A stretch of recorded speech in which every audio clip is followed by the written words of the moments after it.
এখানে A B C এর মধ্যে একটি সম্পর্ক বার করতে বলেছে, যার জন্য এই ডিটারমিনেন্টের ভ্যালু 0 হবে। ঠিক আছে, ডিটারমিনেন্টটা তুলে নিয়েছি।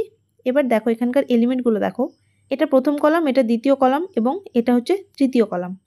তুমি C3 অর্থাৎ থার্ড কলামের এলিমেন্টগুলোকে লক্ষ্য করলে দেখতে পারবে যে প্রথম কলামের এলিমেন্টের সঙ্গে আলফা গুণ করে দ্বিতীয় কলাম যদি যোগ করে দেওয়া হয় তাহলে এই এলিমেন্টটা পাওয়া যাচ্ছে।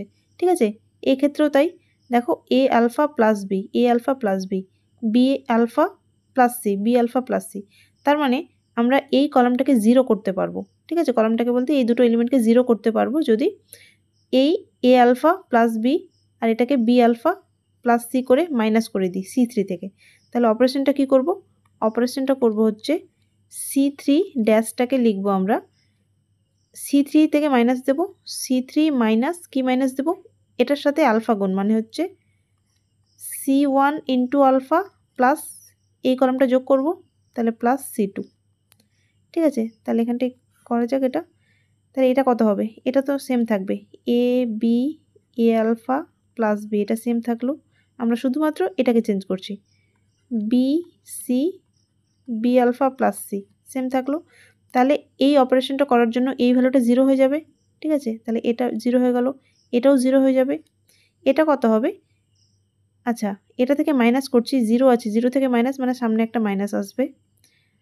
আর এটার সাথে আলফা গুণ করে এটা যোগ করব, তাহলে আলফা গুণ করলে কত হবে? A alpha square plus b alpha, আর এখানে আরেকটা বি আলফা আছে, তাহলে একবারে লিখছি 2b আলফা প্লাস সি। ঠিক আছে, এই এলিমেন্টটা পেলাম। আচ্ছা, এখানে সাইনটা দেওয়ার জায়গা হচ্ছে না। ঠিক আছে, এটাকে ধরে রাখো। এবার দেখো, আচ্ছা এটা ইকুয়ালস টু 0। এবার দেখো এই ডিটারমিনেন্টটাকে আমরা একটা কলামে দুটো 0 পেয়ে গেছি অলরেডি, দুটো এলিমেন্ট 0। তাহলে আমি এই কলাম বরাবর ডিটারমিনেন্টটাকে ব্রেক করতে পারি। ঠিক আছে, তাহলে এটা কত হয়? Plus minus plus, minus plus minus, plus minus plus. তাহলে এর সাপেক্ষে করতে গেলে আমি এই জিনিসটাই পাবো, minus a alpha square plus 2b alpha plus c হয়ে গেল। এটা ইন্টু, তাহলে এটা বাদ কত হবে? Ac minus b square, ac minus b square equals to 0 দেওয়া আছে। এখান থেকে এই মাইনাসটাকে আমি ভিতরে ঢুকিয়ে দিচ্ছি, তাহলে এটাকে ঘুরিয়ে দাও, a alpha square plus 2b alpha plus c into b square minus ac equals to 0। এখান থেকে দেখতে পাচ্ছ এটা কিসের আমাদের জিপির কন্ডিশন ছিল না, যে b square equals to ac মানে first into third equals to middle square. তাহলে এখান থেকে তুমি লিখতে পারো b square minus ac equals to 0, অতএব b square equals to AC.